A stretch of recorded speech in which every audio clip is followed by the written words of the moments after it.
just getting our lead generation under control with a reasonable Mhm. amount of spend, and essentially um, making sure the ROI on those was visible and was going up each month. That was probably the key thing that I really needed at that time.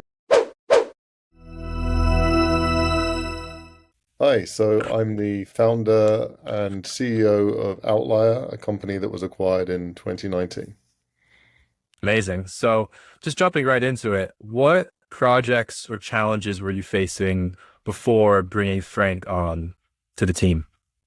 Yeah, so we raised our Series A about a year and a half before Frank joined, and in typical kind of VC fashion, the VCs kind of highly recommended a VP of marketing that we should definitely work with, and I probably put a bit too much trust into the recommendation, and so we basically ended up hiring a VP of marketing that looked great from like a CV perspective and all this kind of stuff, made a lot of promises, but ultimately didn't deliver on those promises, didn't really have a strategy, was carelessly burning through a lot of cash and not really being accountable to that. And so we eventually ended up parting ways and letting him go. But what I was really looking for after that was someone who could really come in and actually take real ownership, real care, and actually deliver on some of the goals that we had for the company at the time. Yeah, so what made you ultimately decide on Frank for that kind of role?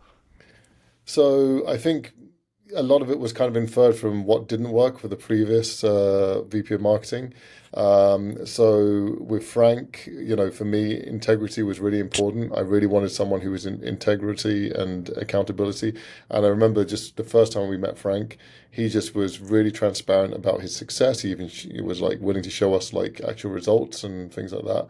And he really did talk a lot about kind of integrity and making sure that he delivered value and the best way to align to deliver value. And I really appreciated that at the time. In terms of other areas, I wanted someone more data driven, Mhm. someone who could actually, because we'd previously been spending a bunch of money on marketing campaigns with very little ROI. So I wanted someone who could really maximize the ROI, reduce our spend. But if we were spending money to make sure it was really actionable and actually driving growth in terms of leads, signups, and sales leads. And then ultimately, I wanted someone who was, kind of had a high degree of kind of ownership as well, who was really going to own the goals and objectives and really try that. And ultimately, I think really for this to be successful, we need someone who really tried to understand our market and the product Mhm. and really get into the weeds of that because it wasn't, I think what Frank brought to the table when we first met him, which I hadn't heard from kind of previous people was, yes, we can ramp up leads, but if the lead lands on the wrong page and ends up going to, getting a bad, sucky kind of sign-up experience, they're not going to convert to a sales opportunity. So he really was all about the whole experience end to end, not just like getting the leads, but also driving all the way to the end of the product. And I really like that. Yeah, absolutely. Customer experience is extremely important. And you already mentioned a few, but when you brought Frank in, what other frustrations or obstacles were really holding you back from achieving that growth you were looking for? Yeah, so I mean, we did have some product challenges at the time. We'd actually done really well to acquire some really big customers like Salesforce.com and the BBC by that point. But it's fair to say that we were kind of building the plane while it was kind of falling and having these massive customers join with thousands of servers, lots of data, and our back end was kind of struggling in some of those areas. So there were definitely some product issues that were kind of holding us back. But from the marketing side, it's really just the fact that our previous marketing had all been about brand and look and everything, but no actual results and no real data driven kind of thinking about how to manage our spend and ROI. And so for me, this was like a key hire that we had to make to Mhm. really make sure that we actually delivered on the growth side of things. Because it's one thing to have like the best products in the world, is the other thing is we have to also make sure people are aware of that and are coming to the site and coming to us to actually talk about it. Yeah, absolutely. Spot on. And talking about results, I know it's been a while since you actually worked together, but what results can you speak on that Frank specifically helped you achieve? Any metrics or outcomes that you can share? Yeah, so I don't have the metrics at hand. It was over 6 years ago now, since we Right. worked. But saying that, I know for a fact from memory, he dramatically decreased our marketing spend, which as a founder, CEO is great. We don't Yeah. want to be burning through cash unnecessarily. Yeah. But more importantly, he was measuring everything very, very carefully. And so the stuff we were spending marketing on, he was showing strong ROI or he was showing growing ROI, over month on month kind of improvements and stuff. So for me, that was just great. Just having someone that I could trust to manage our marketing spend without just carelessly blowing through the cash like we'd had previously. And I think the other thing is he really did help us with our go-to-market strategy. That was something that, Mhm. we were a Series A company, so we were still relatively early. We had big customers. We were, doing well in terms of, revenue and a bunch of other areas. But, it's fair to say we didn't have a really repeatable sales process.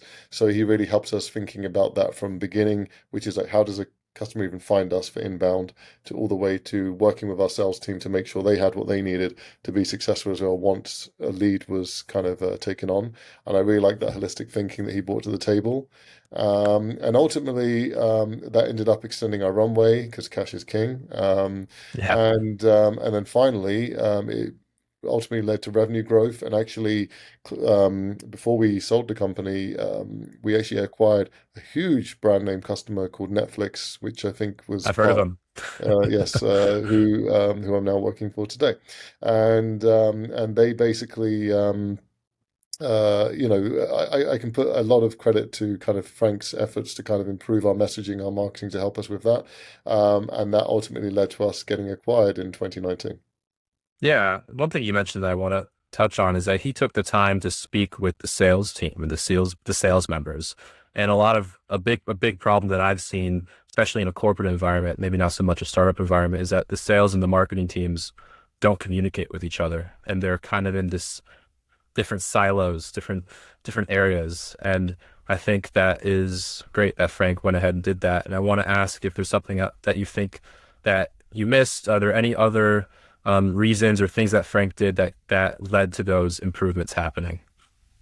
Yeah, so I think just generally his holistic thinking about the whole, life cycle of the customer and the lead and how it tied into product and sales, like he took full ownership of the problem. It wasn't just like get me more leads and then it's your problem on the other side. He took Hmm. ownership to actually understand that the leads coming in needed to be converted into customers, and he really, did a great job of working closely with our sales team on that.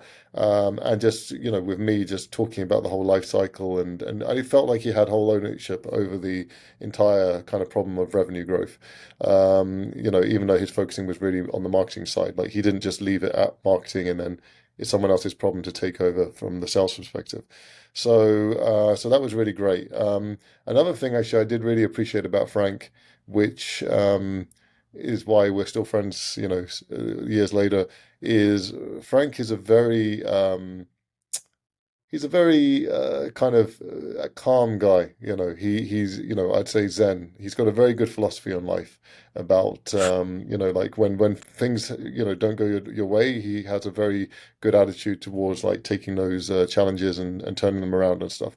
And so having someone like that in an early stage company is always valued because there's a lot of things going wrong, there's a lot of things going right, a lot of things is happening in general.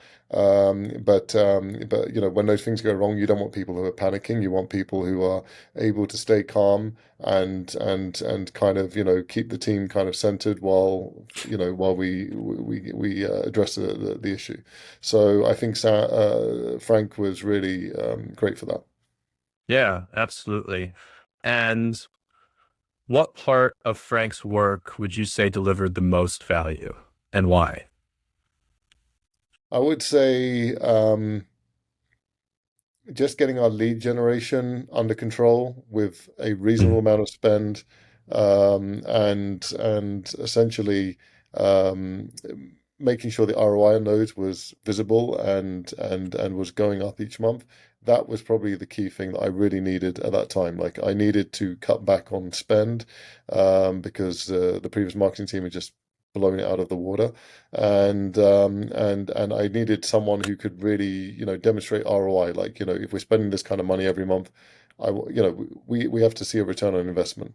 And I think he really brought. I think just that alone, without even the holistic thinking about, the end-to-end life cycle and making sure that sales and marketing were aligned, really was probably the most impactful at that time because of, the kind of issues that we were trying to address when we brought in Frank at the time. So that's where I think he was the most impactful because that ultimately extended our runway. So, Mhm. which for a startup is just, that's the lifeblood of any startup, to be honest, just having runway.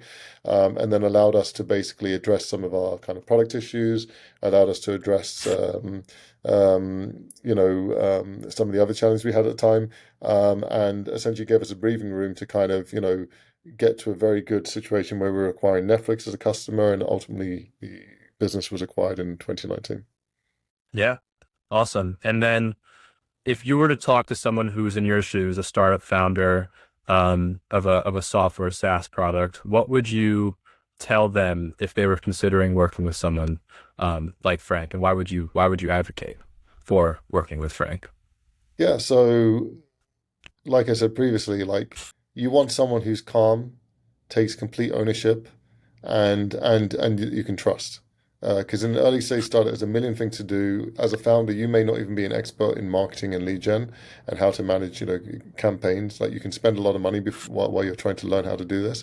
And Frank brings a lot of experience in how to do that, like because he's been doing this for years now. And you want someone who's also going to take full ownership and that you can trust to deliver on the things that they've promised to deliver on. And I think Frank really is one of those people that you can bring in an early stage company or later stage, but in early stage companies, just having someone like that you can just give the problem to, and they're going to walk you through it and be very transparent along the way of like how they're doing things, how they're thinking about things, so you can learn from that as well, but also just know that it's under control. I think is really valuable, especially in early stage companies. Definitely, definitely. Well, David, thanks so much for your time. Really appreciate it. And yeah, thank you so much. Have a great day. All right, thanks.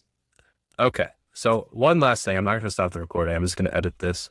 Um, I want to talk real quick. I'm going to put this towards the beginning. If you could talk about what Outlier, what type of company it was and what you guys did. So I'll just ask you, David, tell me a little bit more about Outlier and the company and what you guys did and who you serve.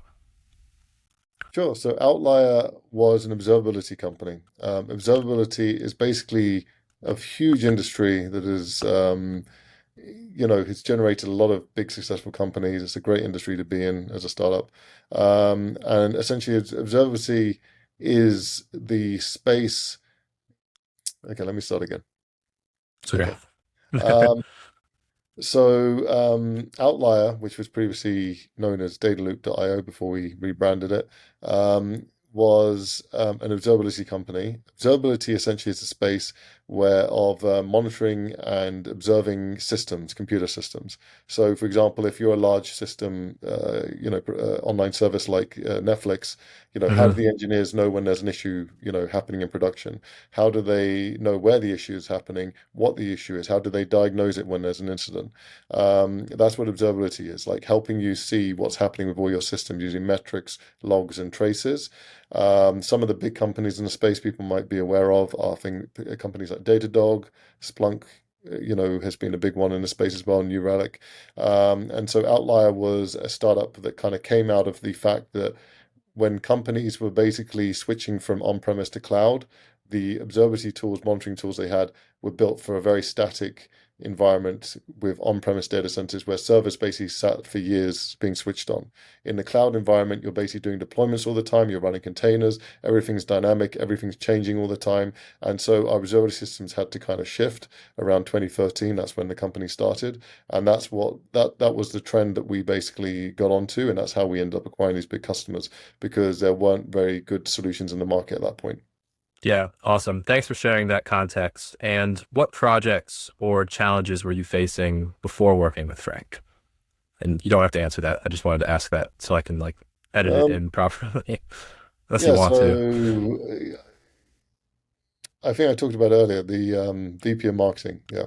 Yeah, Uh, yeah. I'll edit it in. yeah. And I'm just gonna edit this to make it nice and clean. But is there anything that you think I miss that would make this better? Hmm. Um, Not sure. I don't think so. I It's think okay. the last thing the only thing I wanted to add, which I put in our notes, was around like his persona is very calm and Yeah, I mean you've worked with him, so you he's a know chill dude. yeah, Go he's with the very flow. chill. So yeah, exactly, and so that makes him very easy to be around, especially when there's chaos happening around you. Hmm. Cool. All right, I'm gonna stop the recording.